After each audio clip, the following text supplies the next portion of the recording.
No vídeo de hoje vamos estar colocando aqui duas caixinhas, né?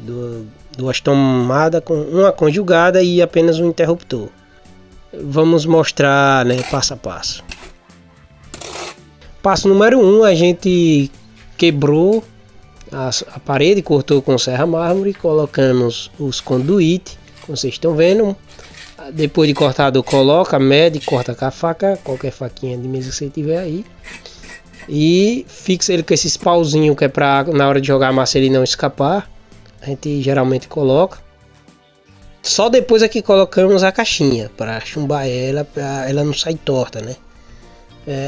Eu costumo colocar a massa assim porque para não ficar oco, faltando massa lá atrás, né?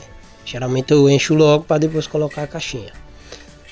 Sempre deixo uma sobrazinha assim aqui e lá em cima, porque na hora do reboco, né, precisa de um desconto que é o reboco.